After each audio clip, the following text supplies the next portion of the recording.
오늘 이야기는 아브라함이 하갈을 통해서 이스마엘을 낳는 이야기입니다. 우리 3절을 같이 함께 읽겠습니다. 아브라함의 아내 사레가 그 여종 애굽 사람 하갈을 데려다가 그 남편 아브라함에게 첩으로 준 때는 아브라함이 가나안 땅에 거주한 지 10년 후였더라. 3절에 보면 아브라함이 가나안 땅에 거주한 지 10년째라고 말합니다. 즉 아브라함이 가나안 땅에 들어왔을 때가 75세이고 10년이 지났으니까요. 75세 더하기 10, 75 더하기 10은 85입니다. 즉 아브라함의 나이는 지금 85세란 뜻이죠. 즉 아브라함이 가나안 땅에 들어와서 벌써 10년을 기다렸는데도 여전히 아이가 없는 상황인 겁니다. 이미 이들이 10년을 기다렸다고 생각을 한다면 이들의 답답함이 어느 정도는 이해가 됩니다. 우리도 10년을 기도할 때 응답이 되지 않았을 때 우리가 참 많이 낙담하게 되잖아요. 그래서 이들의 낙담함이 조금 이해가 됩니다. 특별히 오늘 이야기에서 주도적으로 움직이는 인물은 아브라함의 아내 사라였습니다. 사라는 하나님께서 자신에게 아이를 주지 않는다고 불평합니다. 그리고 그녀의 남편인 아브라함에게 그녀의 여종인 하갈과 동침할 것을 먼저 제안합니다. 자신의 여종 하갈이 아이를 가진다면 그 아이는 사라 자신이 낳은 아이, 내가 낳은 아이처럼 여길 수 있었기 때문입니다. 이것은 이 당시 고대 근동 문화에서 널리 알려진 방법이었습니다. 그 여주인한테 자녀가 없을 때 여종을 통해서 자녀를 낳고 그 자녀를 자신의 아이로 여기면서 키우는 것이죠. 실제로 같은 창세기인 성경에서도 비슷한 장면이 나오죠. 야곱과 결혼했는데 이 라헬이 자신이 아이를 낳지 못하자 어떻게 했습니까? 자신의 여종 비라를 통해서 자녀를 낳고 그것을 보면서 마치 자기가 아이를 낳은 것처럼 기뻐하는 모습을 보게 됩니다. 이런 방식으로 사라도 자기 대신 여종을 통해서 아이를 낳으려 한 것이죠. 그렇게 아브라함도 이 방법에 동의했고요. 하갈은 곧 임신하게 됩니다. 나름대로는 그들의 계획이 성공한 것처럼 보였어요. 그런데 역시나 하나님의 방법이 아닌 인간적인 방법을 사용하면 문제가 생기게 됩니다. 이로 인해 갈등이 시작되는 것이죠. 원하는 아이는 생겼는데, 그렇게 그토록 원하던 아이는 생겼는데 상황이 바뀌었어요. 하갈이 임신하자 하갈은 그 아내를 내 주인인 사라의 아내구나, 사라의 아이구나 라고 생각하지 않습니다. 내가 낳았는데 당당히 내 아이지 라고 생각하면서 이 이스마엘을 자신의 아이로 여기며 오히려 하갈은 주인을 멸시하기 시작합니다. 그것도 아직 아기를 낳지도 않았는데 임신한 상태에서 벌써부터 주인을 무시하는 거죠. 그러자 사라는 화가 났고 이 책임을 아브라함에게 묻습니다. 5절을 같이 함께 읽겠습니다. 사레가 아브라함에게 이르되 내가 받는 모욕은 당신이 받아야 옳도다. 내가 나의 여종을 당신의 품에 두었거늘 그가 자신의 임신함을 알고 나를 멸시하니 당신과 나 사이에 여호와께서 판단하시기를 원하노라. 사실 오늘 갈등이 벌어지는 모습을 보세요. 그 누구도 책임지는 사람이 없습니다. 서로의 잘못과 서로의 잘못이 계속 부딪히고만 있습니다. 제일 먼저는 아이를 가졌다고 주인 행세를 하면서 오히려 주인인 사라를 업신여겼던 하갈도 크게 잘못했습니다. 또한 그렇다고 해서 아브라함을 원망하고 심지어는 하나님을 원망하면서 자신을 이제 무시한 하갈을 도망칠 때까지 극도로 핍박했던 사라도 잘하지 않았습니다. 그녀도 잘못했습니다. 그리고 무책임하게 당신의 몸종이니까 당신 마음대로 하세요 라고 말하는 아브라함의 모습 또한 어떻습니까? 집안의 가장은 아브라함인데 가정을 다스리는 역할은 아무것도 하지 않은 채 그 모든 것을 모른 척했던 아브라함의 모습도 결코 좋은 모습이 아닙니다. 그러니 어떻게 됩니까? 사라의 학대를 견디지 못했던 하갈이 도망치게 된 거죠. 결국 지금 모든 사람들이 총체적으로 파국을 맞이하게 된 겁니다. 하갈 입장에선 도망쳤으니 이 하갈에게는 갑자기 자기의 집, 그녀가 머물던 보금자리를 잃게 되었습니다. 사레는 자신의 여종을 잃었습니다. 또한 아브라함은 자신의 두 번째 아내와 앞으로 태어날 아들을 잃게 된 것입니다. 하나님의 개입 없는 인간의 계획은 완전한 재난이 된다는 것을 보여주는 것입니다. 자, 그렇다면 이 상황에서 하나님은 어떻게 행동하십니까? 하나님은요, 제일 먼저 약자인 하갈에게 나타나십니다. 자신의 고향 애굽으로 도망가기 위해 광야로 도망치는 하갈에게 하나님이 직접 먼저 나타나셨습니다. 하나님이 이 모든 상황을 아시고 하나하나 친히 수습해 가시는 것입니다. 하나님의 자비는 인간의 실수에서도 선을 이루고 계셨습니다.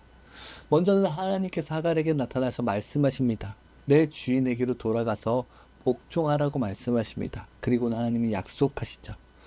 기존에 아브라함이 받았던 약속처럼 똑같이 지금 하갈의 자녀, 그녀의 자손 또한 셀 수 없이 많아지게 될 것이라는 약속을 받습니다.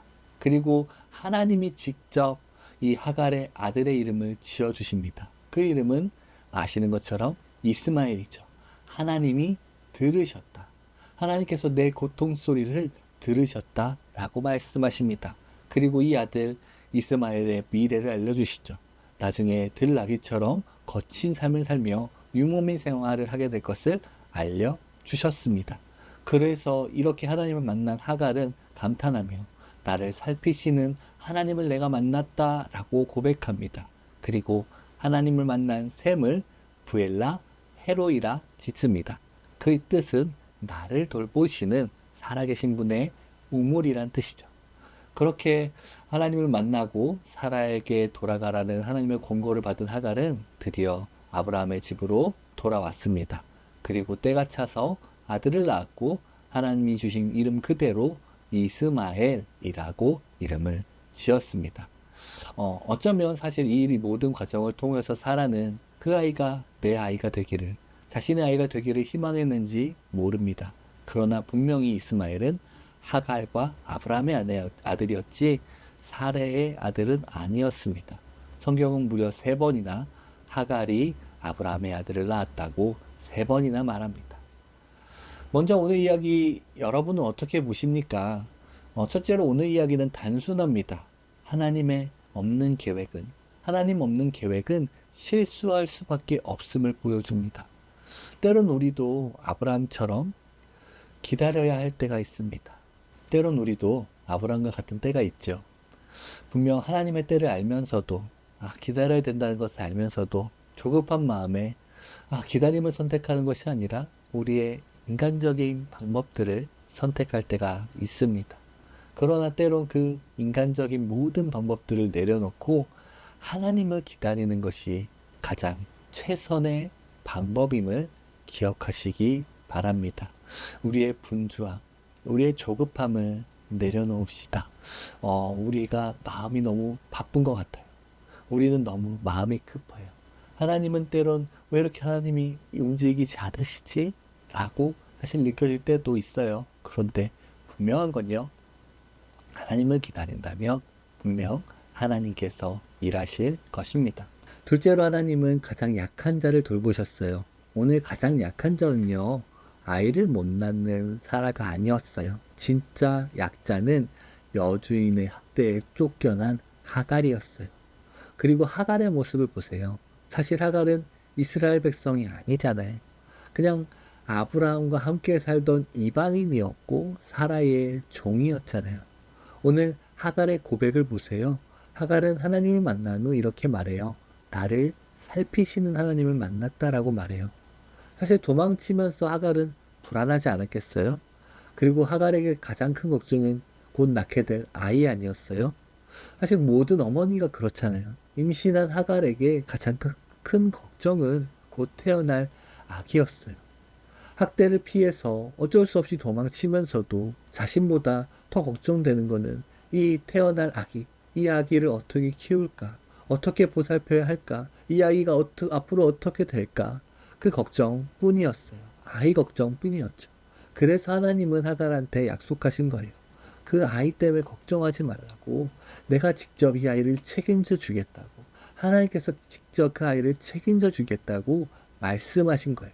이 아이의 이름도 하나님이 직접 지어주시면서 이 아이가 나중에 어떤 삶을 살게 될지 미리 알려주시고 이 아이의 가문이 크게 번성하게 될 것까지 하나님은 약속해 주신 거예요. 하갈 입장에서 보세요. 어쩌면 전혀 기대하지 않은 상황이에요. 자신이 먼저 하나님께 기도한 것도 아니고 자신이 먼저 하나님을 찾은 것도 아니에요. 근데 먼저 찾아오셨죠. 오직 먼저 찾아오신 철저한 하나님의 은혜로 자신을 살피시는 하나님을 만났고 하나님을 만난 것뿐만이 아니라 자신과 특별히 아이를 향한 특별한 하나님의 약속까지도 받은 거죠. 그렇습니다. 하나님은 모든 것을 살피시고 계십니다. 또한 너무나 연약한 약자들을 긍휼히 여기시고 이스마엘이라는 이름의 뜻처럼 고통의 소리를 들으시는 우리의 고통의 소리를 들으시는 하나님이십니다.